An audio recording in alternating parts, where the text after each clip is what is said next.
오늘 복지사명자대회 1강 말씀을 같이 나누겠습니다. 저희 교회가 2024년부터 비전 2025를 목표로 삼고 10년 동안 지속적으로 달려왔습니다. 그래서 하나님은 우리 애정교회에 평일교회 응답 허락해 주셨고요. 이 평일교회 응답 속에서 비전 2025 팀이 세워지고 우리 후대가 은혜 받고 또 은혜학교를 통해서 우리 많은 성도님들이 매일마다 와서 예배드리고 그리스도 예수의 복음을 듣는 시스템이 마련이 되었고, 또 세계 선교 허브를 통해서 우리 동남아권에 있는 많은 제자들과 연결되어서 선교를 마음에 담고 제자들을 양육하고 재파송하는 이런 놀라운 응답 가운데로 우리가 들어오게 되었습니다. 담임 목사님은 이 비전 2025를 우리 애정교회의 첫 번째 우리 애정교회가 성장하는 동력이다 이렇게 표현하셨어요. 그러면서 앞으로 우리 애정교회가 두 번째로 성장할 동력은 바로 복지와 다문화가 될 것이다 이렇게 이야기를 하셨습니다.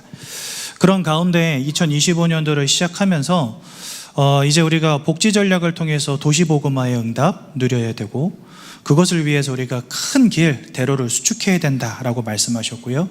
그리고 우리 다문화 현장 살리는 시스템을 계속해서 확충해 나가야 된다 이렇게 이야기를 하셨습니다. 그래서 우리가 비전 2025를 부르짖은 지 벌써 10년이 지나고 이제 그 마무리 단계 2025년도에 오지 않았습니까? 제가 볼 때는 2025년도가 우리 애정교회를 위한 굉장히 중요한 터닝 포인트가 될 것이다 이렇게 생각합니다. 지금까지 교회 안에 어떤 비전 2025와 같은 시스템을 준비했다면 이제 2025년도부터는 교회 밖으로 전도와 선교의 본격적인 문을 열어가는 그런 응답이 이제 시작이 될 것입니다. 그런 가운데 복지라고 하는, 복지 전도라고 하는 키워드가 우리에게 던져진 것이고요. 그리고 또 한편으로는 구역 예배라고 하는 키워드가 던져진 것입니다. 그래서 오늘 복지 사명자 대회, 이것은 복지에 마음 담고 있는 분들만 들어야 되는 메시지는 결코 아닙니다. 우리 애정교회의 제2단계 성장 동력이 될 것이고, 또 안산 도시복음화 전략 가운데에서 전도와 선교로 뻗어나가는 가장 중요한 복지 전략이 될 것이기, 전도 전략이 될 것이기 때문에 우리 모든 성도님들이 마음에 담고 기도하시면서 함께 나아가야 되는 부분입니다. 안타깝게도 사회복지사 자격증이라든지 이런 것들을 갖추신 분들 위주로 아마 복지 전도가 시작이 될 것입니다. 그러면 그런 어떤 자격증이라든지 면허증이라든지 이런 것들을 갖추지 못한 우리 성도님들과는 좀 별개의 일이 돼버릴 수가 있어요. 근데 우리 성도님, 예전교회 안에서 응답받아 나가시려고 한다면 우리 예전교회가 갖고 있는 방향에 내가 함께 방향 맞추고 그것을 나의 언약으로 붙잡고 기도하며 인도받는 것은 굉장히 중요한 것입니다. 결국 이 교회를 통해서 주시는 응답이 우리 성도님들 개개인의 응답이 될 것이기 때문에 여러분 복지를 마음에 담으셔야 돼요.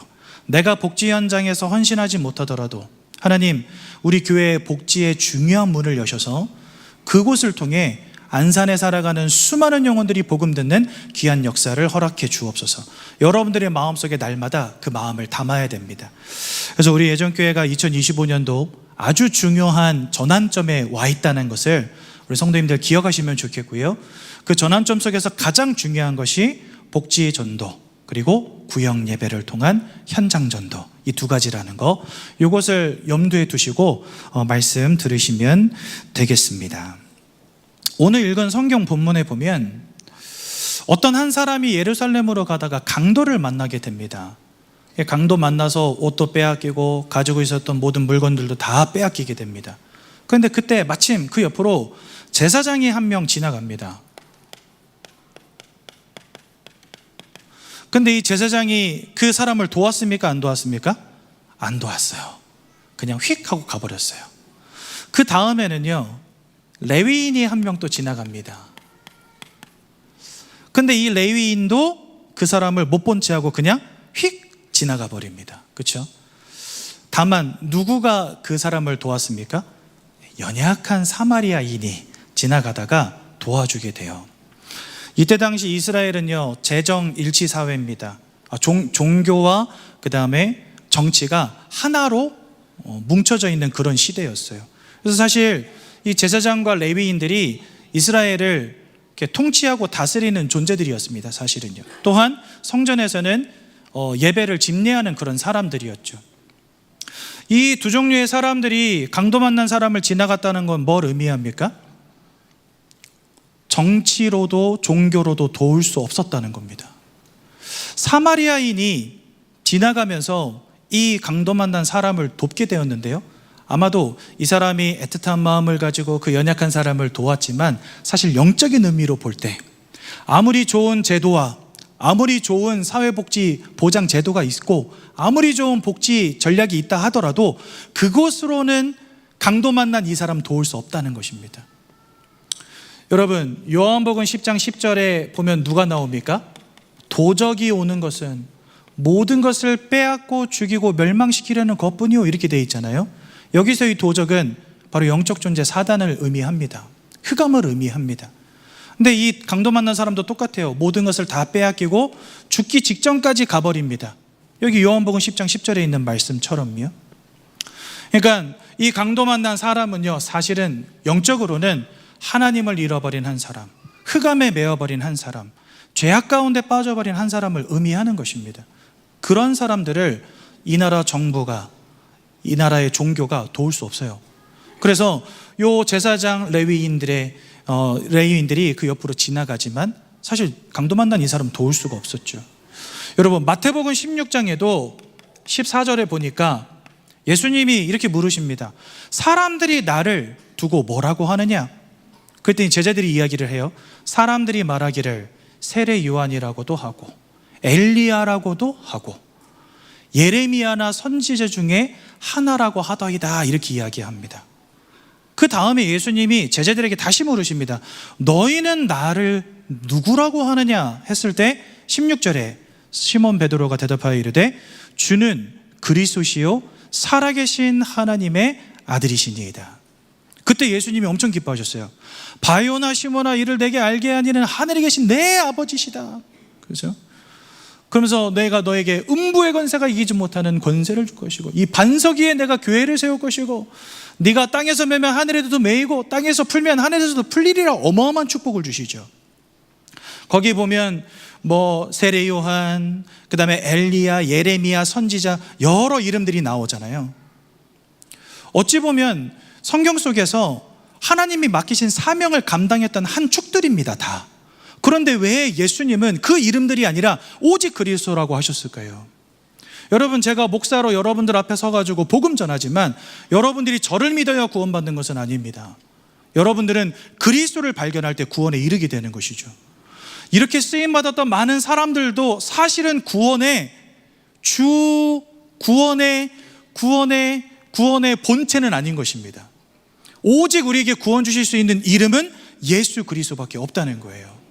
그래서 여러분들 꼭 기억하셔야 됩니다. 세상에 많은 좋은 것들이 있고 세상에 많은 좋은 복지 전략도 있고 사회복지재정 제도도 있고 이런 일들을 해나가는 수많은 사람들도 있고 종교 지도자들도 있지만 그들로서는 강도 만난 이 한 사람 살릴 수 없다는 거예요. 오직 무엇으로만 가능합니까? 예수 그리스도의 언약이 아니고서는 안 된다는 것입니다. 그래서요, 여러분, 반드시 기억할 것 3가지가 있는데요. 첫 번째는 절대로 변하면 안 되는 것이 있다는 것입니다. 그게 뭐냐? 오직 예수 그리스도라는 복음. 이거 절대로 바뀌면 안 됩니다. 정치권도 도울 수 없어요. 종교인들도 도울 수 없어요. 사회운동하는 사람들도 도울 수 없어요. 그들의 삶을 조금 도울 수는 있겠고 먹고 사는 부분을 도울 수는 있겠지만 그들의 영적인 문제, 하나님을 잃어버린 인생의 문제, 사단에게 사로잡혀버린 그 영적인 문제는 이 사람들이 도울 수 없는 것입니다. 그래서 우리 예전교회는요, 주님 오시는 그 날까지 절대로 잃어버려서는 안 되는 한 가지, 오직 복음입니다. 예수 그리스도라는 복음을 우리는 갖고 수호하고 전달하는 축복을 누려야 되는 것입니다. 또한 교회는요, 이 복음은 절대 바뀌면 안 되겠지만 이 세상의 흐름을 따라 달리 해야 될 것이 한 가지 있습니다. 그게 뭐냐? 그게 바로 전도의 방법입니다. 여러분, 옛날에는요, 초등학교 앞에서 아이들한테 야 얘들아 우리 떡볶이 해줄게, 우리 집에 가서 맛있는 거 먹자, 그러면 애들이 막 따라와가지고 떡볶이 먹고 그랬어요. 그리고요, 떡볶이 먹여주고 그러면서 막 아이들 엄마한테 전화해서 아우 너무 이뻐서 떡볶이 좀 해 먹였어요 막 이러면 감사합니다 이러던 시대였어요, 예전에는요. 근데 요즘에 이쁘다고 집에 들어가서 떡볶이 하면 어떻게 됩니까? 여러분, 고소당해요, 고소당해. 그러니까 사회의 모양과 그 다음에 사람들의 어떤 관심과 생각과 기준이 자꾸 달라진다는 거죠. 그거에 맞춰서 우리가 전도 전략을 달리할 필요가 있습니다. 그래서 사실은 우리 예전교회도 예전에는요, 학교 앞에 가가지고 아이들 막 전도 많이 하고 떡볶이도 막 만들어서 먹이고 이런 거 많이 했었어요. 그리고 불과 몇 년 전까지만 해도 공원에 들어가서 아이들 복음 전하고 그 다음에 데려다가 떡볶이도 해먹이고 이런 전도 했었습니다. 그런데 몇 번인가 그것 때문에 고소까지 갈 뻔한 일들이 몇 번 있었어요. 우리 애들 데리고 왜 교회로 가냐, 우리 애들 데리고 왜 집으로 데려가냐, 막 이런 일들이 몇 번 있었거든요. 그래서 이젠 더 이상 그거 하지 않습니다. 그러면서 어떻게 전략이 바뀌었죠? 우리 교회에서 차라리 우리 교회에서 시스템을 세워서 후대들 양육하자, 이렇게 바뀐 겁니다. 그래서 이제 더 이상 초등학교나 중학교, 고등학교 앞에 가서 전도하지 않지만 우리가 후대 시스템을 완성해 놓고 이것을 통해서 이제는요, 세상 밖에서 불신자들의 부모님들까지도 이 학교 보내고 싶어서 막 이렇게 문의하시는 분들도 있고 해요. 그러니까 뭔가 전도의 전략들이 자꾸 바뀌게 되는 것입니다. 그래서 교회는요, 그 시대의 흐름을 보면서 전도의 방법을 바꿔갈 필요가 있다는 겁니다. 또한 세 번째로 새로 개척해 나갈 곳이 있습니다. 그건 뭐냐? 바로 전도의 문입니다. 우리가 뭔가 청소년들을 전도할 때 또 다른 전도의 방법들을 찾아내고, 또 혹은 성인들을 전도할 때 또 다른 전도의 방법들을 찾아내고, 시대의 흐름을 따라 전도의 방법들을 찾아내야 되지만 이제는요, 새로운 문을 개척해 나가야 될 시간표가 왔어요. 우리나라가 과거 보릿고개 시절에, 그때는요, 복지 이런 거 아무도 생각 안 합니다. 왜요? 먹고 사는 게 문제이기 때문에. 근데 지금은요, 충분히 먹고 사는 시대가 됐단 말이죠. 그래서 사람들이 이제부터는요, 복지에 대해서 굉장히 고민하기 시작했어요.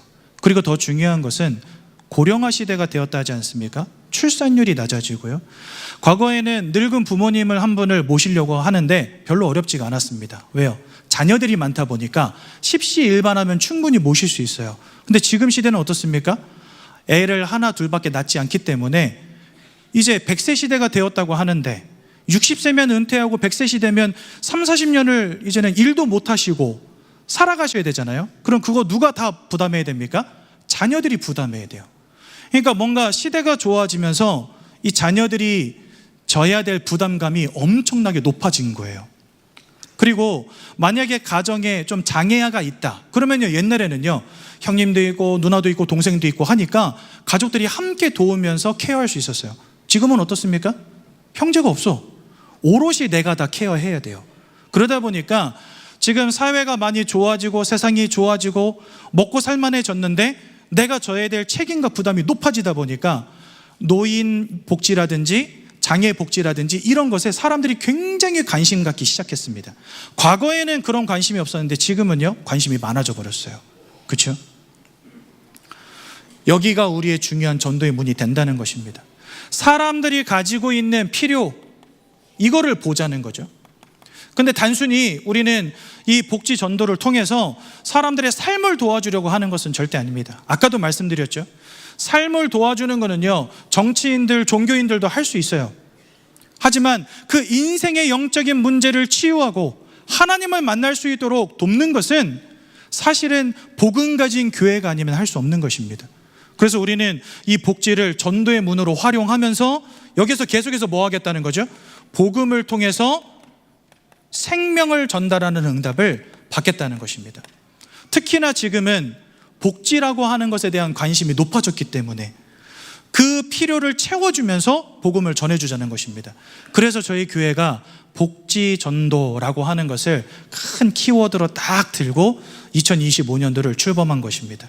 그래서 이 자리에 계신 우리 귀한 예전교회 성도님들, 세상 사람들은요, 지금 복지를 굉장히 원하고 있습니다. 근데 사실 그들에게 와 있는 진정한 문제는 복지의 문제가 아니잖아요. 영적인 문제잖아요. 우리가 복지를 통해서 이들을 도우면서 그들에게 계속해서 조용히 누룩처럼 그리스도 예수를 전달해 주는 것입니다. 그래서 앞으로 이런 부분에 우리가 응답받아 나가야 되겠습니다. 우리 교회의 복지의 방향이 있습니다. 그 전에 서론. 하나님께서 우리 교회에 허락하신 큰 길이 있습니다. 첫 번째로는요, 후대 교육 사역. 이거 제가 아까 말씀드린 부분인데, 그래서 비전 2025 이 부분을 통해서 하나님이 중요한 응답을 주셨죠. 지난 10년간. 그리고 마음 치유 사역. 그래서 여러분들 우리 모든 모임에서 계속해서 그리스도를 말함으로 우리 성도님들이 치유받고 거기서 힘을 얻고 예수의 언약을 붙잡을 수 있도록 지금까지 계속 도왔습니다. 그 중에 하나가 바로 이 은혜 학교였고요. 그 다음에 세 번째로 이제 구역 전도 사역이 이제 시작이 됩니다. 그래서 제가 지난 금요 영성 기도회 때도 구역 예배의 성경적인 이해 우리가 필요하다 이렇게 말씀을 드리면서 모여지는 교회와 흩어지는 교회에 대한 말씀을 드렸잖아요. 이 구역 전도 사역이 앞으로 현장 살릴 현장 시스템으로 준비되게 될 것입니다. 그래서 여러분들 이것을 다 마음에 담으셔야 되겠고요. 이제는 이런 가운데에서 하나님은 복지 전도 전략, 복지 전도 전략을 펴 나가시겠다는 것입니다. 그렇다면 우리 교회의 복지 전도 전략의 방향은 무엇입니까?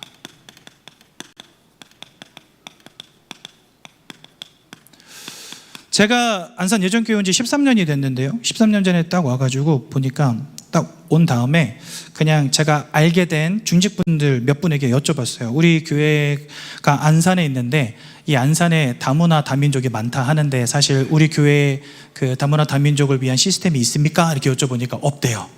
그래가지고 제가 그 다음 주부터 뭘 시작했냐면 영어 예배를 시작했어요. 왜냐니까 우리 교회 안에 필리핀 성도님들이 몇 분 계셨거든요.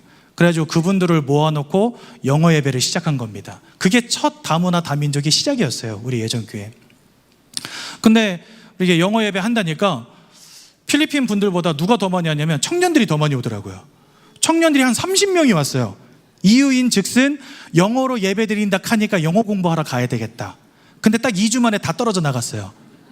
이유가 뭐냐? 처음부터 끝까지 1시간 동안 영어로 예배를 드리는 거거든요. 메시지도 영어로 해버리니까 애들이 이러다가 다 2주 만에 다 떨어지더라고요. 그리고 나서 감사하게도 뭐 우리 벤니 성도님이라든지 또 우리 비너스 성도님이라든지 이런 분들이 같이 예배 드리면서 그게 이제 다문화 다민족의 시작이 된 겁니다. 그렇게 시작해가지고 지금은 어느 정도 응답까지 오게 되었냐? 우리 중화권 제자들이 매주마다 모여서 말씀 듣고 있어요. 그리고 매 주일마다 러시아권 성도님들이 함께 예배 따로 드리고 있습니다. 우리 안산 땅에 거의 10만에 가까운 다문화 다민족들이 들어와 있는데 그 중에 러시아와 중화권 요 두 가지를 합치면 요 두 국적을 합치면 대략 7만 5천 정도 됩니다. 그러니까 다문화 다민족이 75%예요. 근데 이분들을 살리기 위한 중화권 제자 학교와 그 다음에 러시아권 예배가 지금 매주마다 지속되어지고 있습니다. 여기까지 응답이 오게 되었어요.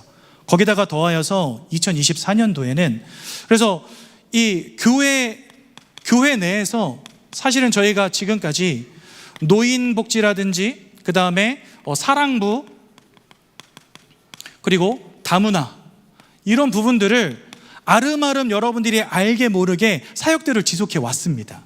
그렇게 지속해 오는 가운데 2024년도 말에는 국가에서 진행하는 바우처 사업 가운데 한글 수업을 위해서 위탁 기관을 지정해가지고 한글 수업을 할 수 있도록 정부에서 지원해서 하는 사업이 있거든요. 거기에서 이제 우리 다문화 팀이 이제 사회복지 자격증, 사회복지사 자격증도 따고 그 다음에 한글 교육 자격증도 준비하면서 이 바우처 사업을 따내려고 서류도 준비하고 기도하면서 준비했었어요.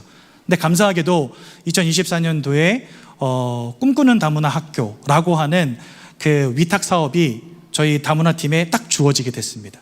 그래서 이제는 3월부터는요, 정식으로 정부의 지원을 받아서 수업을 진행할 수 있는 그런 문이 열려지게 됐어요. 그러니까 우리 교회 안에 지금까지 알게 모르게 우리 자체적으로 진행했던 복지 내용들이 있습니다.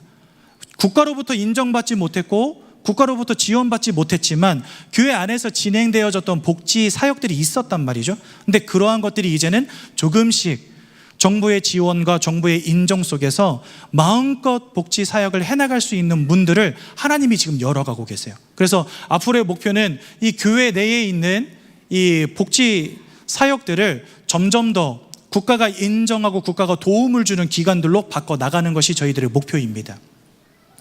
또한 두 번째로 교회 외입니다. 이 안에 있는 이러한 복지 사역들을 이제는 교회 밖으로도 확충해 나갑니다. 저희 예전교회 모든 교구에 속해 있는 이런 동들 있지 않습니까? 월피동, 본호동, 광덕동 이래가지고 이 모든 곳으로 이제는 우리가 복지 사역들을 확충해 나갈 것입니다. 그 지역에 있는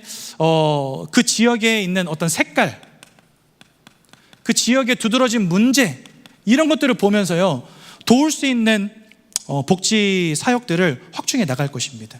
그래서 지금은 교회 내에 있는 복지 사역들을 정부와 연계한 복지 사역으로 점점 확충해 나가고 있는 가운데 있고, 앞으로는 그것을 교회 밖으로도 계속 펼쳐 나가려고 준비 중에 있습니다. 그리고 최종 목표는 국가로부터 우리가 위탁 사업을 진행하는 것입니다.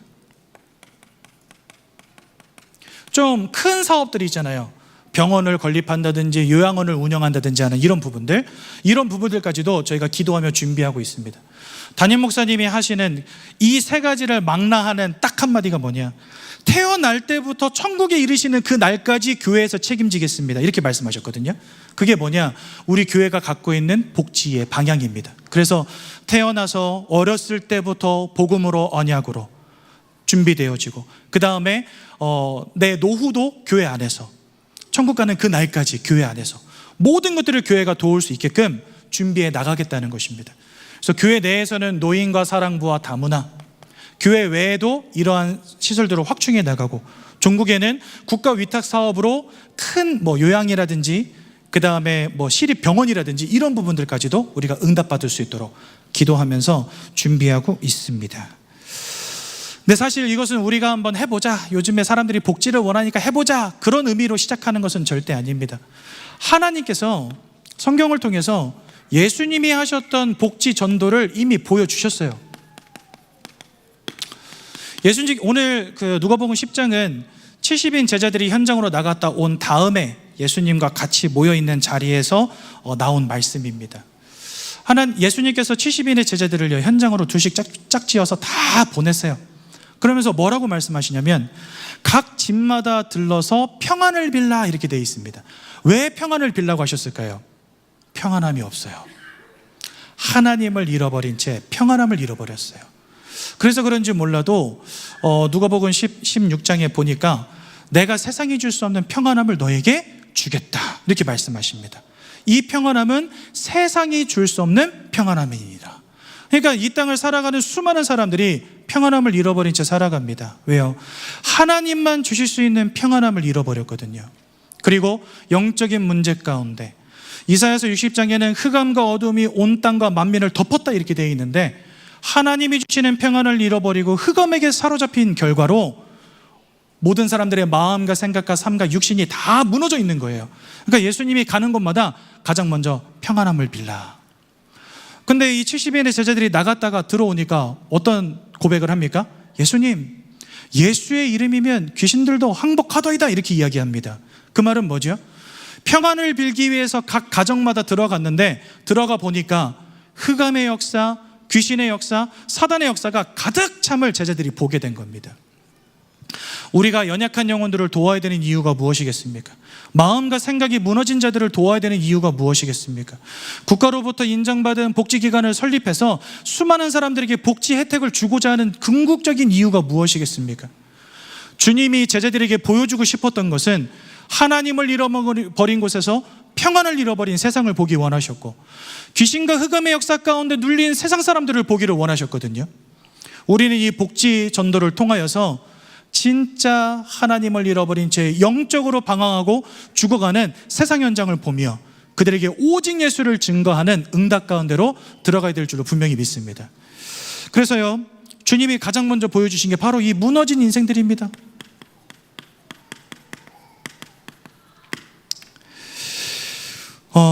마가복음 9장 35절에서 38절에 보니까 막 모든 고을로 다니시면서 예수님이 천국 복음을 증거하시고 병든 자들과 약한 자들을 고치시니라 이렇게 말씀하셨습니다.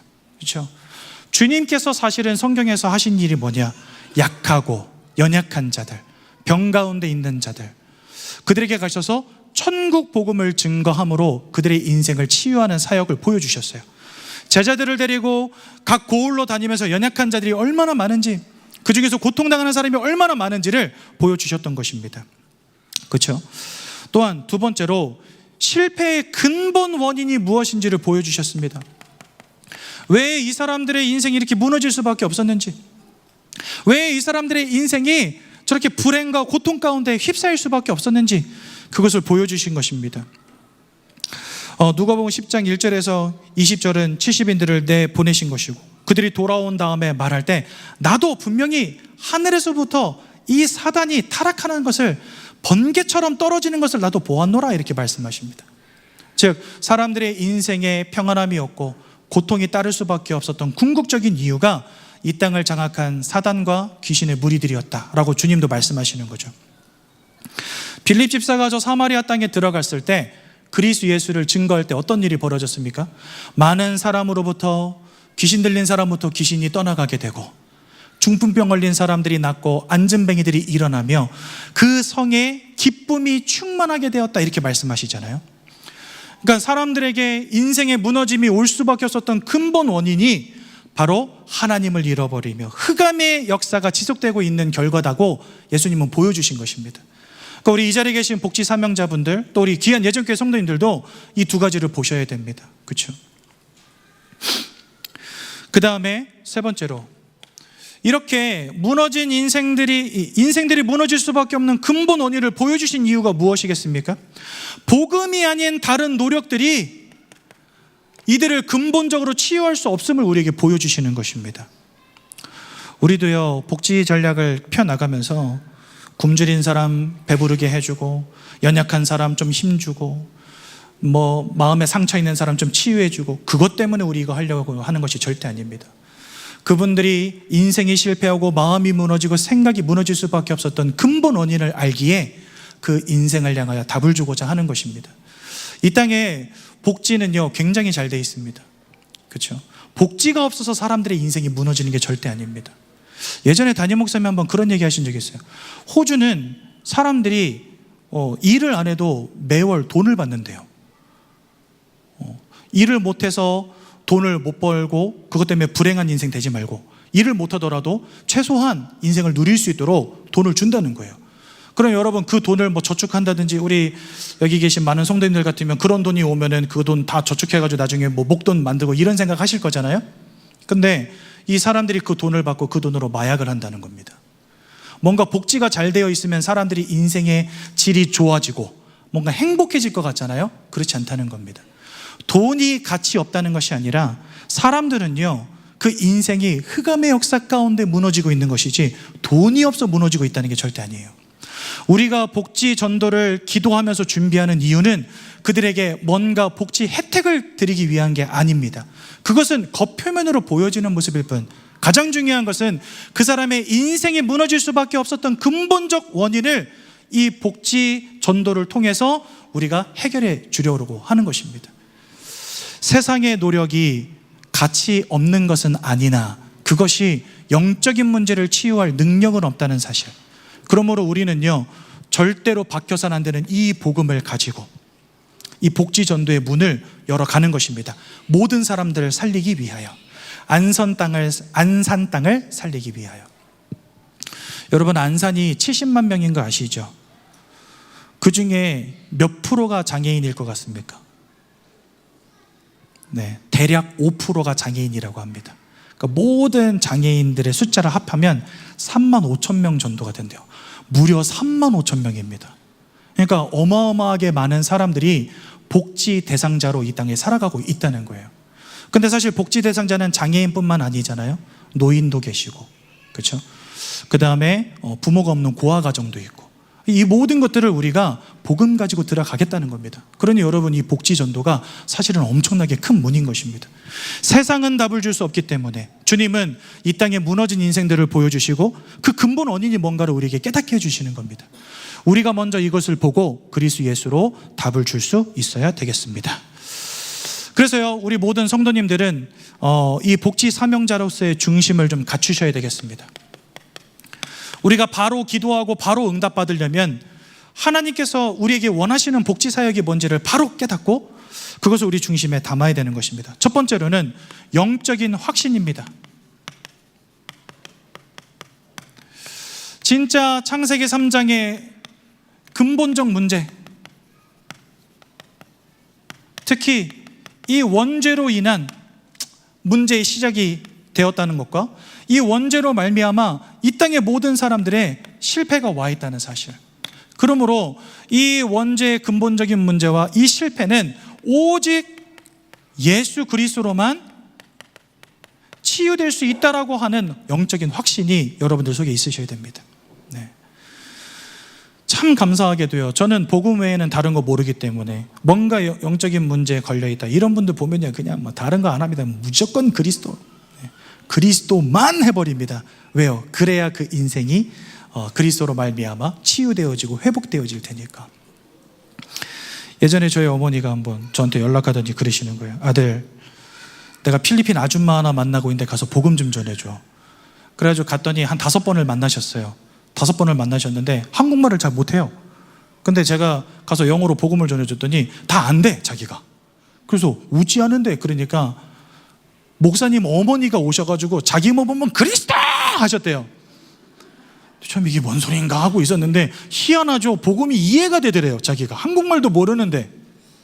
제가 그때 느꼈습니다. 아, 다문화, 다민족 현장은 영어 할 줄 아는 사람이 살리는 곳이 아니다. 예수 그리스도의 이 복음의 능력을 확신하는 자, 그리고 이 복음이 안 되는 영적 문제 가운데 저들이 빠져 있구나, 이것을 확신하는 한 사람이라면 언어 안 돼도 상관없다. 그거를요, 제가 그때 깨달았어요. 제가 그날 집에 와서 엄청 회개했다 아닙니까? 저는요, 다문화 다민족 사역을 시작했던 궁극적인 이유가 뭐냐면 영어 할 줄 아니까 시작했거든요. 근데 그게 착각이었던 거예요. 하나님은 영어 할 줄 아는 사람을 찾으신 게 아닙니다. 누굴 찾느냐? 복음의 한을 가진 한 사람, 복음의 가치를 확신하는 한 사람, 이 땅의 영적인 문제를 이해하는 한 사람을 찾으시더라는 거죠.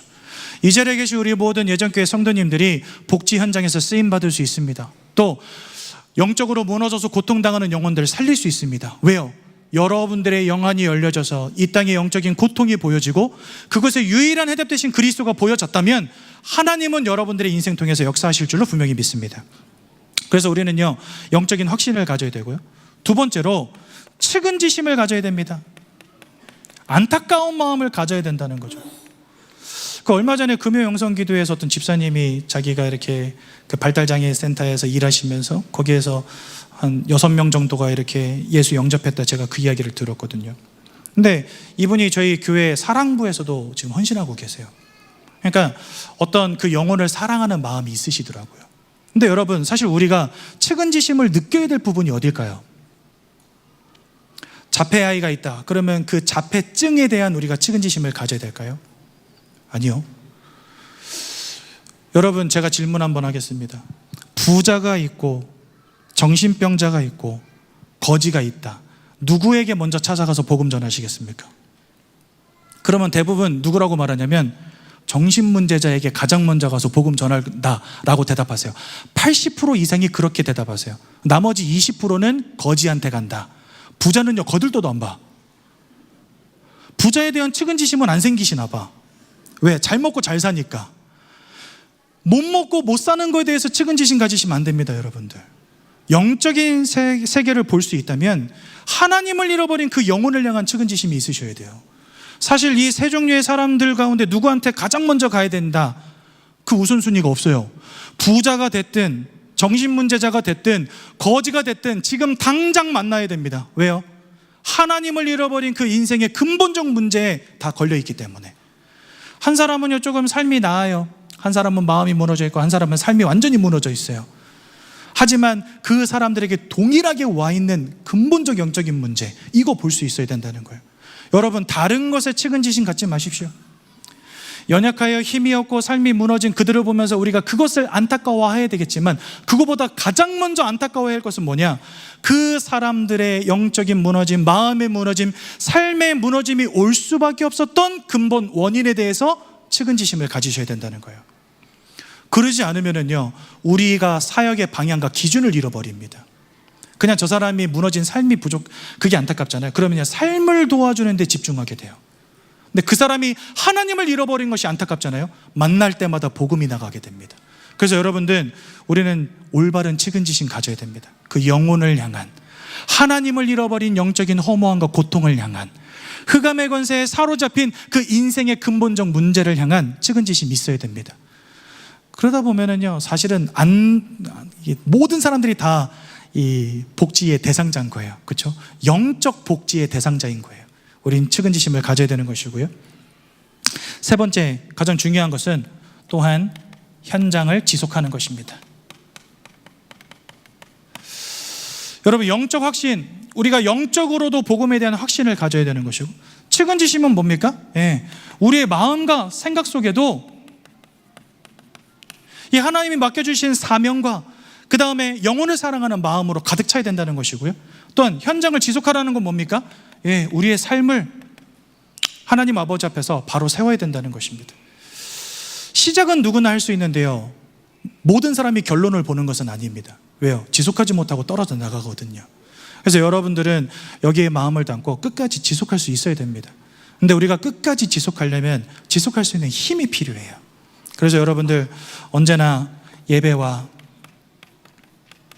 말씀의 은혜 절대 놓치지 마시고, 생명의 삶과 같은 중요한 묵상집을 통해서 하나님의 말씀을 지속적으로 묵상하고 기도하는 거 굉장히 중요합니다.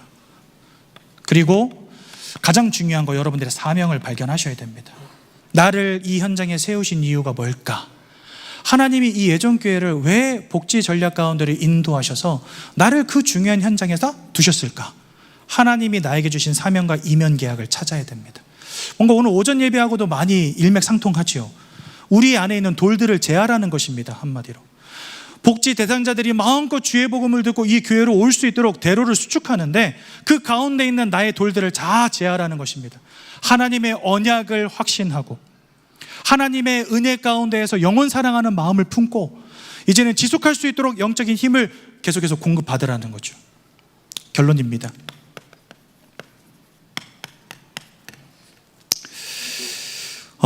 이제는 이것 때문에 여러분들 우리가 자격증을 갖춰야 됩니다. 여러분, 조금이라도 이 복지 현장에 대한 마음이 있으신 분들은요 이 자격증을 갖춰 놓으셔야 됩니다. 그래서 지금 우리 신방 전사님들도 그렇고, 또 이제 우리 다문화, 그 다음에 사랑부, 노인, 요양 해가지고 그 분과장으로 이렇게 직분이 맡겨지신 분들 있잖아요. 이분들도 막 자격증 딴다고 지금 엄청 공부 열심히 하고 있습니다. 우리가 결국은 정부와 연계해서 진짜 힘있게 복지 전략을 진행해 나가려면요 그곳에서 복음으로 답을 줄 수 있는 일꾼들이 세워져야 되거든요. 근데 그러려면 자격증을 갖춰야 됩니다. 그래서 조금이라도 이 복지 현장에 대해서 마음이 있으신 분들은요 이미 그거에 대해서 서류도 준비하고 공부도 하고 진행하고 계신 분들 많이 계세요. 그러니까 그분들을 통해서 연락하셔가지고 한번 여러분들도 이 자격증들을 한번 갖춰보시기 바랍니다. 또 우리 교회는요 복지 사업의 요건을 갖춰야 됩니다.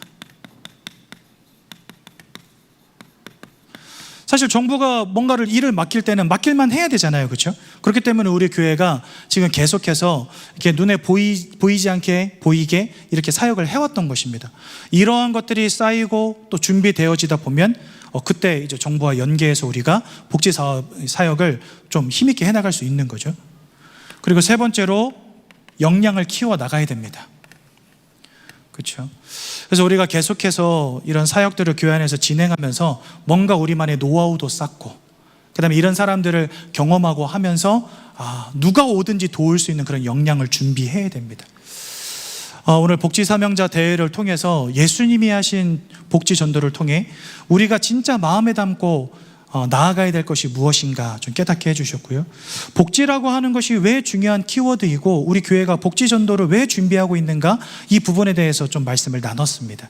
그래서 이 자리에 계신 우리 모든 성도님들의 마음속에 이것이 담기면 참 좋겠고요. 우리 교회의 방향이기 때문에 함께 기도하며 나아가는 게 가장 중요합니다. 여러분들 마음속에 복지 전도가 담기시기 바라고, 함께 기도함으로 모든 복지 대상자들을 살리고 안산 복음화의 응답 누리시길 예수님의 이름으로 축원드립니다. 제가 한번 기도하고 말씀 마치겠습니다. 사랑의 하나님, 은혜 감사합니다.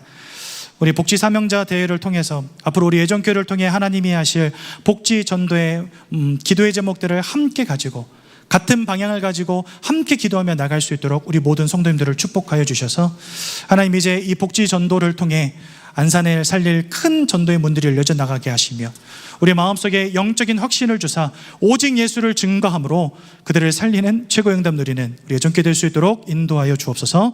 예수님의 이름으로 기도드렸습니다. 아멘.